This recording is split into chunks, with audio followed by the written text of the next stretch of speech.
Hello, wise and wild souls. My name is Brianna Jolie. I am a spiritual mentor, a channel, and an animal priestess, which basically means I communicate a lot with the animal kingdom and different animals and different realms and dimensions. So today I want to talk about something that I've been hearing a lot and been asked a lot by my community, by the collective, and what I've found be the most important tool that myself and many of my clients have used throughout working together, and was actually the inspiration for a new program of mine, Intuition by Instincts. If you hear that word and you feel a little buzz, your intuition is like, ooh, what's that? I have a link in my bio which you can learn more. We are enrolling right now, and this is the first round, and it will be a live journey with me. And after that, there might be more live journeys or journeys in which you can receive the medicine at your own pace and watch the recording. So if you desire to learn more, again, the link will be in my bio, or you can message me on Instagram at Brianna Jolie to learn more. For that first journey, we begin soon, November 23rd. This video is about the first module of that course, and again, this like super important, juicy tool that I teach to all my clients and is one of the most important tools in my spiritual tool belt, which I use all the time. And that's discerning between my wild self, my soul, my intuition, versus my tamed self, fear, ego, societal programming. Me being someone who works in the earthly realms, earth-based spirituality, I connect with many animals. When I hear intuition and ego, it makes sense, it lands for me. But when I hear my wild self versus my tame self, I then begin to really embody what that means for me. So if these two words are something that kind of excite you and you want to adopt into your practice, welcome in, welcome to the pack. So yeah, let's get chatting about what these two parts of us are and how we can discern them a little bit better.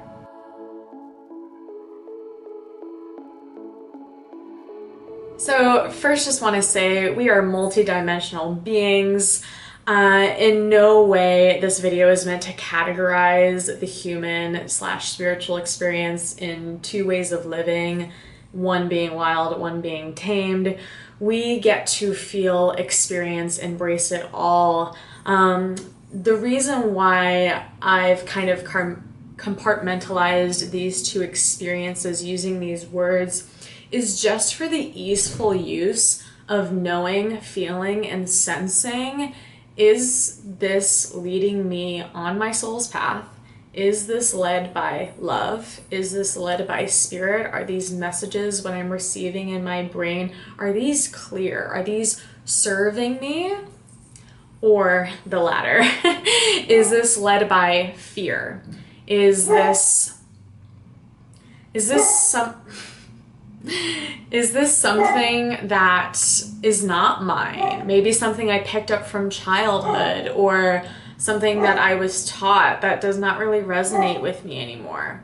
And the ability to discern between those two voices in our head, or one of the two main voices in our head that are speaking us, is one is guiding us. One is guiding you to and down your soul's path. One is guiding you to embracing new lessons, to learning, to living your path led by love and spirit and soul sovereignty, which is probably why you're here watching this video. And the other is really fueled by the old crap that we're kind of used to being told that's how we are meant to live our life, or is based on trauma, or is based out of fear or a past life fear or something like that. So having these tools and this ability to distinct, who's running the show, which wolf am I feeding that lives within me? Which part of my soul am I really feeding, and is it nourishing me? Is really important for many reasons, right? Our vitality, our happiness, our joy, a feeling of peace, and of course, we live in a spiral, you know, we're going to be faced with resistance, but as I move through this resistance, is it ruling or running the show, or am I in the driver's seat? So this is really where we get to use this practice to put our soul, our sovereign higher self back in the driver's seat. And you might hear me say the word wild self, and that's kind of another word that I use that helps me embody really what the higher self means to me. I call it my wild self. So let's get into now discussing and discerning between these two beings and parts of ourself. So in spirituality, or if you're on a spiritual path, you might have heard the term of the shadow. And this I like to kind of call our tamed self, the self of us that listens to conditioning, that listens and feeds off of fear, that suppresses emotion and listens to ego as if it's telling the truth, and is well, one, yes, keeping us safe, but at what cost, right? Is it keeping me safe from lessons I'm meant to learn? Is this keeping me safe from like probably really crucial parts of my experience that I meant to do and to try, right?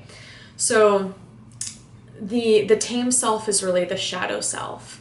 And this is not a part of ourself that we're meant to suppress, to bypass over.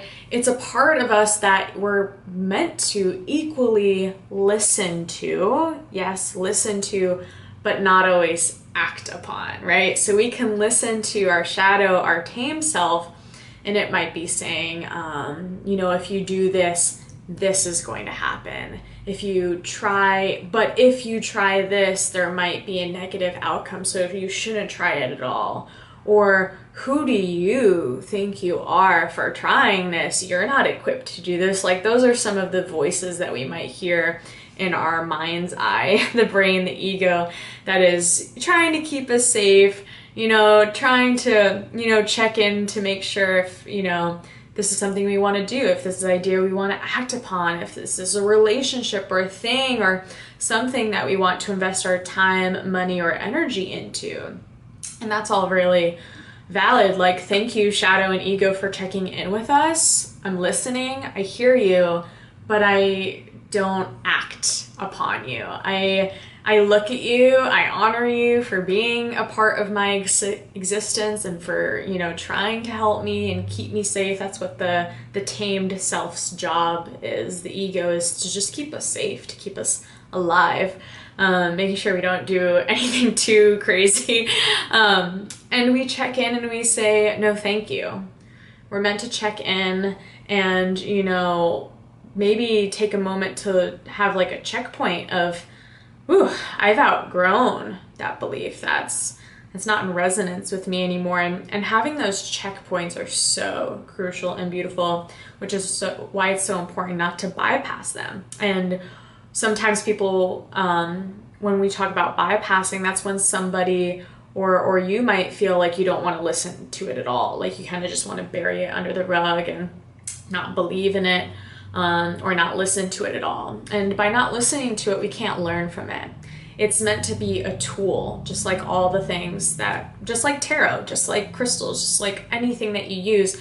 The shadow self, the dark half of the self, the ego is a messenger for when we are ready to grow beyond, for when we're ready to move into love, when we're ready to see how we have grown or what we're ready to evolve into.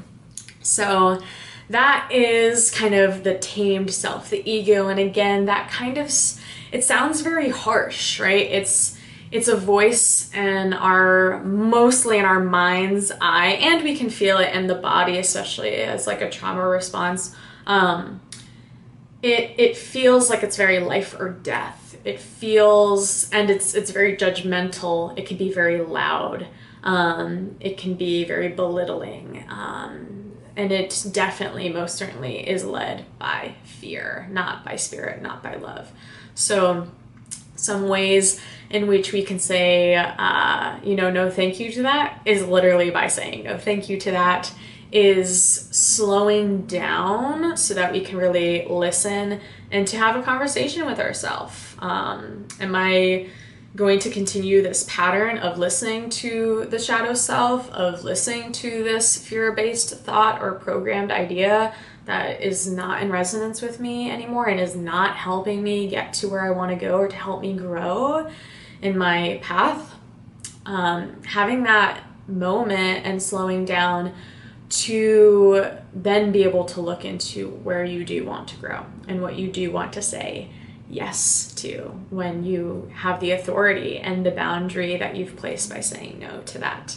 So that's that tamed self. And in my spiritual mentorship, my programs, I go a lot deeper into this. I go into this through the elementals, through the body frequency, through so many more layers. So again, if that's something that interests you, you can check the link in the bio to join us along that journey or to look into spiritual mentorship with me.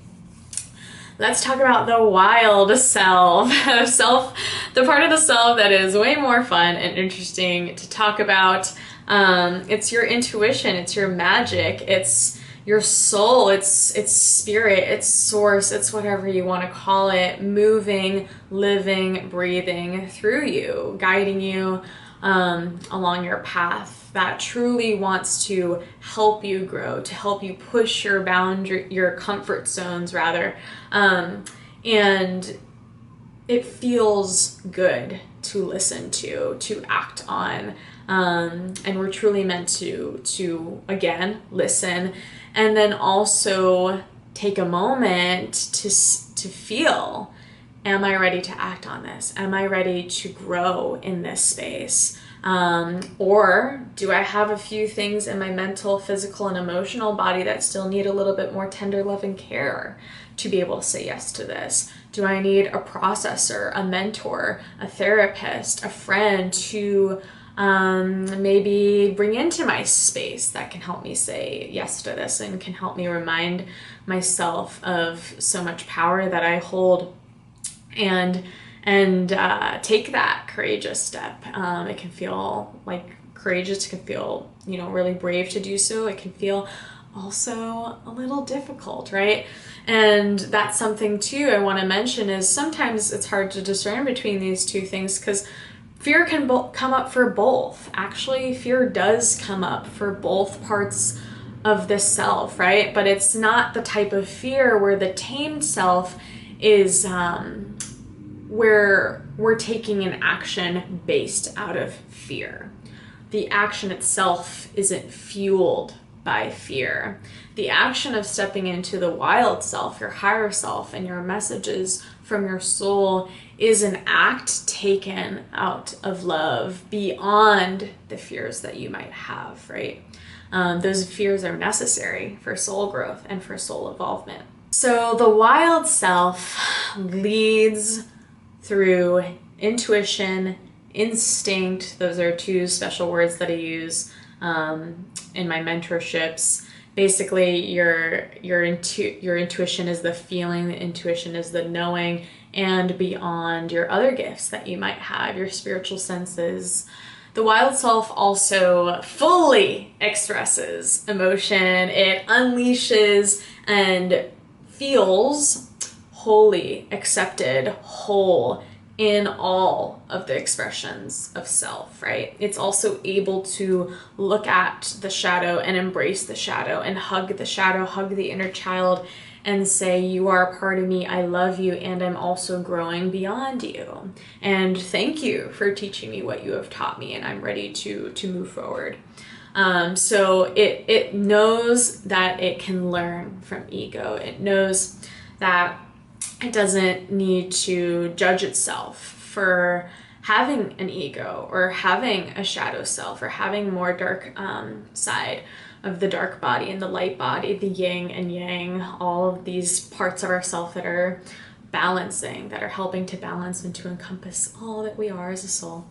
So again, this voice, we might still hear fear, but we feel the soul. Again, this is when listening to the wild self, it's less of like a brain game, although you might hear it channeled through your mind's eye, through an intuitive thought, a message, a download, but it's also encompassed by the feeling, the pulling you towards that place, that idea, that thought, that thing that is calling you forward, that action, that next step that might be ushering you in. So it's also not going to judge you. It's not going to say, if I don't do this, this is going to happen. There's no condition, right? Because the wild self is ruled, it's led by love, right? So there is no condition. Love is unconditional when it comes to spirit, when it comes to our wild self. So it's also letting us know that we are sovereign in making our choice, that if we choose to make this choice, we're open, we're welcoming everything that might come with it, we're trusting that. And if we take this next step and it doesn't happen, or something doesn't land, or I might get taken on a totally different path, I'm open and welcoming to that too, and trusting of that as well. So it's not an end all be all. It's not life or death. It's open, it's trusting, and it invites us to step into our wholeness, that we are enough regardless if I make this choice, this decision, this calling or not. I know that if I am welcome to see what lies beyond, and also in my soul sovereignty of saying no to this thing, that's also leading me down a really beautiful path, right? To spirit, to myself again. So there are many different ways in which we can continue to listen, act on, and embrace the wild self. I highly recommend getting into the body, playing with what it feels like to be wild, to be primal, to be free. Again, through embodiment, through your practice, through how you speak to yourself, and how you internalize those thoughts, feelings, emotions. Do you allow it to be expressed? Do you allow yourself to take those opportunities for learning, for growth? And does it feel good? Does it feel good to be able to listen to those things? So that's kind of all that I have to share at this moment. I could go so much deeper into this, and I have spaces in which I do so, which you're aware of by now. So again, hit me up. I am so pleased and happy to be able to share this juicy medicine with you. It is the most important part of my work. I love supporting people with being able to feel and to discern and to use these two voices for empowerment, for soul growth, for getting more in touch and accepting of our gifts. And I wish you all the love and blessings along this journey. Know that it is not meant to be perfect 100% of the time. There will be moments where we will be called to listen to our tame self. It does not mean that we're any less whole, worthy, or welcomed of continuing to embrace our soul, to be led by spirit, and just how powerful and important we are.